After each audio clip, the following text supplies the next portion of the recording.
Bakit ganito na ho ang mga magnanakaw ngayon? Sobrang sama at wala ng kahihiyan.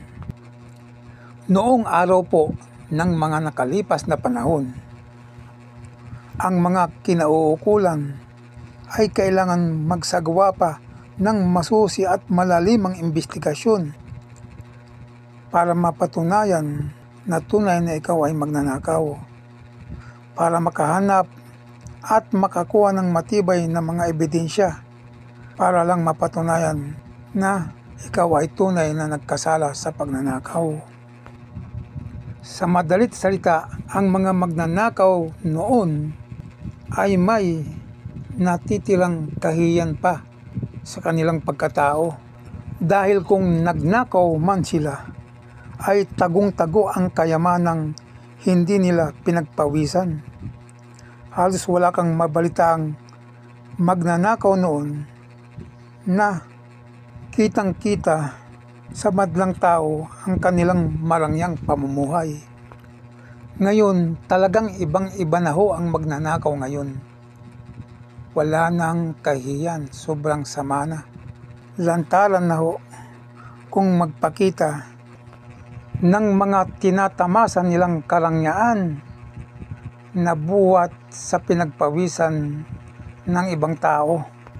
Pinagpawisan, pinagpagulan, pinaghirapan ng kapwa nila tao, lalo na yung mga mahihirap sa lipunan, sapagkat lahat ng mahihirap na kababayan natin ay may ambag sa kaban ng bayan.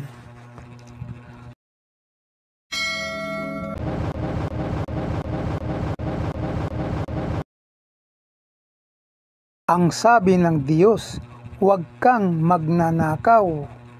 Yan ay isa sa kanyang 10 utos. At pagka ikaw ay sumuway sa Diyos, ay tiyak na hindi ka magmamana ng kaharian niya. At ang pasasaglakan mong kapalaran ay sa dagat-dagatang apoy na nagniningas na sopre. Ngunit ano kaya ang pinakamalapit na dahilan kung bakit ang mga magnanakaw ngayon ay sobrang sama na, sobrang walang kahihiyan, na halos wala ng awa sa mga naghihirap nating kababayan, sapagkat kinabukasan po ng mga mahihirap kanilang ninanakaw. Wala na silang kabusugan sa pirang ninanakaw nila sa taong bayan. Hindi na sila nakontento sa lilibuhin at mimilyunin, kundi hanggang trilyunin na ang kanilang ninanakaw, na halos masaid na ang natitirang salapi ng kaban ng bayan. Ngayon, kung lalaliman lang natin ang ating pangunawa, ang unang kadahilanan kung bakit ang mga magnanakaw ngayon ay walang kasing sama at walang kahihiyan, ay sapagkat ang pinakamalapit sa katotohanan ay ito yung mga kabataan noon na lumaki, namulat sa kapaligiran ang gawain ng kanilang kinagisnan para kumita ng malaking pera ay makapangdaya, makapangloko ng kapwa-tao. Hindi naman natin nilalahat dahil may mga ibang magulang na ang kanilang yaman ay kanilang pinagpaguran.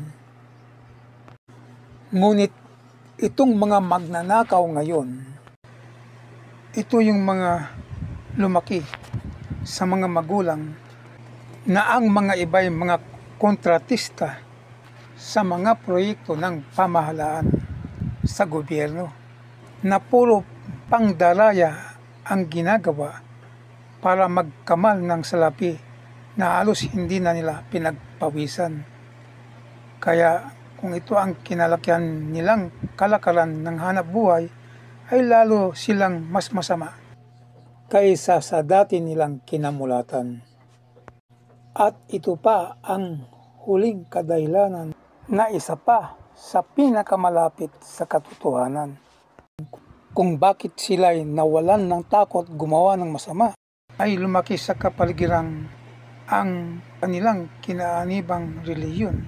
Mula ng pagkabata hanggang sila'y nagkaisip, ay naobserbahan nila na ang ibang mangangaral sa loob ng kanilang mga relihiyon ay patuloy na yumayaman. Samantalang mulat sa pool ay nakita nila na simple lamang ang pamumuhay at walang yaman. Kaya nga marahil habang sila'y lumalaki hanggang sila'y tumanda, at ito na nga, naging sila'y masamang magnanakaw sapagkat natamo sa kanilang isipan nagagayahin nila yung mangangaral ng kanilang relihiyon para matulungan nilang maiahon sa kahirapan ang kanilang malalapit na kamag-anak, mga magulang at mga kapatid. Kahit sila'y mangupit o makapagnakaw sa kanilang profesyong trabahong kinalalagyan. At kung uunawain nating mabuti, ang mangangaral na nagdadalawang Panginoon ay walang pagkakaiba sa mga magnanakaw sa kaban ng bayan. Ang magnanakaw sa kaban ng bayan ay ninanakawan niya ang kanyang mga mahihirap na kababayan. Ang mangangaral na magnanakaw ng abuloy sa loob ng relihiyon ay ninanakawan niya ang kanyang mga miyembrong mahihirap na kanyang kababayan. Di ba't pareho lang ho ang kanilang ninanakawan, parehong mahihirap nilang kababayan. Dahil sa katotohanan ngayong panahong 2025, may mga ilang mangangaral na nagdadalawang Panginoon. Nangungupit, nagnanakaw sila sa mga abuloy ng kanilang mga miyembro, kaya hindi nila kayang magdisiplina sapagkat sila ang unang tatamaan ng kanilang pangaral. At sa ngayong panahon ay madalang ang mangangaral sa loob ng relihiyon na nagpapangaral na ang mayayaman, lalo na't sinungaling at magnanakaw, ay mahirap makapasok sa kaharian ng langit. Kaya kung kayo'y mayaman na magnanakaw at sinungaling na mandaraya, ay magsisi na kayo at itigil ang ganyang masamang gawain. Madalang pa sa patak ng ulan ang mangangaral ngayon na magsasabing, kayong mga mayayaman na magnanakaw, itigil nyo na ang masamang gawain sapagkat maging siya ay mayaman na ang kanyang yaman ay galing sa kupit at pagnanakaw sa mga abuloy ng kanilang mga miyembro. At kung ikaw ay tunay na mangangaral sa makabagong panahon na nangungupit ng abuloy ng iyong mga miyembro, ay tunay ding ikaw ang sumasalamin sa sinabi ng Diyos Anak na Panginoong Jesucristo, na ang mga nangauna sa kanyang mga guro't mangangaral ay mga tulisan at magnanakaw.